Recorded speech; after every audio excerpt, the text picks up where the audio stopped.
edinme konusunda duyduğum en iyi tavsiye. Ama başlamadan önce şunu anlamanız gerekiyor. Henüz 100 bin dolarınız yoksa, zengin olmak sandığınızdan çok daha zor. Ama o ilk 100 bin dolara ulaştığınızda, paranızın kontrolden çıktığını hissetmeye başlayacaksınız. Ve hayır, bu şans değil. Bu matematik. Milyonlar kazanmaya odaklanmayın. İlk 100 bin dolarınıza odaklanın. Çünkü ondan sonra net servetiniz kartopu gibi büyümeye başlar. Bunu ilk başta tam olarak anlamadım. Ama devam ettim, pes etmedim ve sonunda anladım ki tam olarak böyle işliyor. Çünkü çoğu insanın anlamadığı şey şu: servet başlangıçta patlamaz, sonradan hızlanır. Yani evet, işe yarıyor. Ama neden ilk 100 bin dolar en zoru? İki ana sebep var. Birincisi kazanç gücünüz. Bunu bir video oyunu gibi düşünün. Düşük seviyedesiniz, henüz becerileriniz yok, deneyiminiz yok ve yıllardır oynayan oyuncularla rekabet etmeye çalışıyorsunuz. Ve para söz konusu olduğunda durum tamamen aynı. Sorun tembel olmanız değil. Sistem sadece yeni başlayanlara karşı kurulmuş durumda. Ve durum aslında daha da kötüleşiyor. Son araştırmalar Z kuşağının aynı yaşta Boomer kuşağına göre yaklaşık %86 daha az satın alma gücü olduğunu gösteriyor. Bunun nedenlerinden biri, daha yaşlı kuşakların iş gücünde daha uzun süre kalması. Bu da yüksek maaşlı pozisyonlara ulaşmanın daha zor olduğu anlamına geliyor.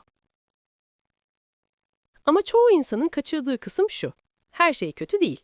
Çünkü internet tarihin en büyük fırsatlarından birini yarattı.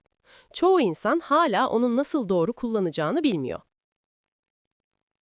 İçerik, sosyal medya veya çevrim içi gelir kavramlarını anlamıyorlar. Oyun zorlaşırken fırsatlar da büyüdü. Ve bunu görenler kazanıyor. Şimdi ikinci nedenden bahsedelim. İlk 100 bin dolar en zoru çünkü bileşik faiz henüz sizin için gerçekte işe yaramıyor. Paranızı bir kar topu gibi düşünün. Başlangıçta küçük. Yuvarlıyorsunuz ve hiçbir şey olmuyor. Ama büyüdükçe daha fazla kar toplamaya başlıyor. İşte bu bileşik faiz. Kulağa harika geliyor, değil mi? Evet, ama aynı zamanda acımasız. Çünkü çoğu insan kartopu büyümeden önce pes ediyor. Ne demek istediğimi göstereyim. Diyelim ki 10 bin dolarınızı S&P 500 endeks fonuna yatırdınız ve yılda ortalama %7 getiri elde ediyorsunuz. 5 yıl sonra sadece yaklaşık 4 bin dolar kazanmış oluyorsunuz. Bunu bir düşünün. 5 yıl sadece 4 bin dolar. İşte bu yüzden ilk 100 bin doları kazanmak çok zor. Çünkü bu aşamada mesele getirileriniz değil, ne kadar katkıda bulunabileceğiniz. Başka bir deyişle, başlangıçta katkı, bileşik faizden daha önemlidir. Bu da tek bir anlama gelir: daha fazla para kazanmanın yollarını bulmanız gerekiyor. Ve dürüst olmak gerekirse ben de aynı şeyi yaşadım. Aynı anda en az 3 farklı ek işte çalıştığımı hatırlıyorum.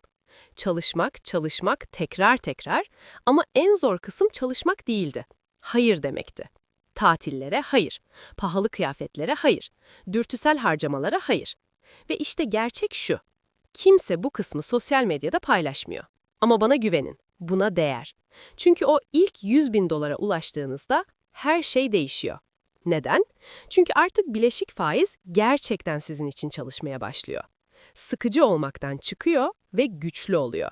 Şuna bakın, yılda 10 bin dolar yatırım yaparsanız ve yılda %7 getiri elde ederseniz, 0 dolardan 100 bin dolara ulaşmanız yaklaşık 7,8 yıl sürüyor.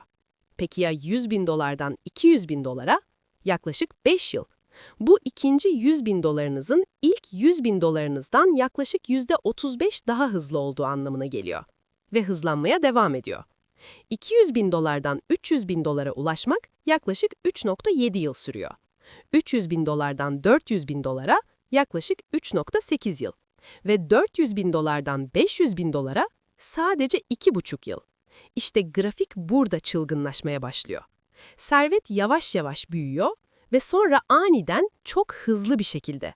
Ama her şey o ilk 100 bin dolardan sonra başlıyor. Yani asıl hedefiniz basit olmalı. İlk 100 bin dolarınızı mümkün olan en kısa sürede ulaşın. Çünkü ne kadar erken ulaşırsanız diğer her şey o kadar hızlı olur. Düşük maliyetli bir endeks fonuna yatırım yaparsanız zengin olmak neredeyse kaçınılmaz. Aslında şunu düşünün: 100 bin dolar yatırım yapıp bir daha neredeyse para eklemeseniz bile yaklaşık 30-35 yıl içinde yine de milyoner olabilirsiniz.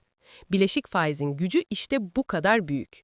Ama dürüst olalım, çoğu insan bu kadar uzun süre beklemek istemez ve sizi suçlamıyorum. İşte bu yüzden başlangıçta hız önemli. Peki ilk 100 bin dolarınıza nasıl ulaşırsınız? Buna büyüme yöntemi diyorum.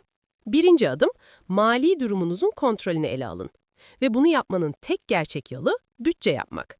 Ama bunu yanlış anlamayın.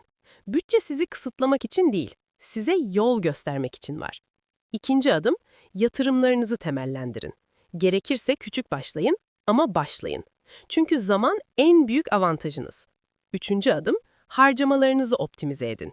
Niyet ve istekler arasındaki farkı öğrenin. Çünkü küçük dereceler zamanla büyük sonuçlara dönüşür. Dördüncü adım, ek gelir kaynakları oluşturun. Evet, yan işlerden bahsediyorum. Çünkü ilk 100 bin dolarınız bir hız oyunu. Ne kadar hızlı ulaşırsanız hayat o kadar kolaylaşır. Ve son olarak disiplin. Disiplin başarının para birimidir. Ne kadar disiplinli olursanız geleceğiniz o kadar güçlü olur. Bu videodan sadece bir şey hatırlayacaksanız şunu hatırlayın. Zengin olmak için mutlaka 100 bin dolarınız yok. Ama onsuz son derece zor. Çoğu insan işler yoluna girmeye başlamadan hemen önce pes eder. Ama pes etmeyenler kazanır. Sıfırdan nasıl zenginlik inşa edeceğinizi öğrenmek istiyorsanız abone olmayı unutmayın. Çünkü bu kanalda okulun asla öğretmediği şeyleri öğretiyorum. Ve bir sonraki videoda size adım adım nasıl zenginlik inşa edeceğinizi tam olarak göstereceğim. Orada görüşürüz.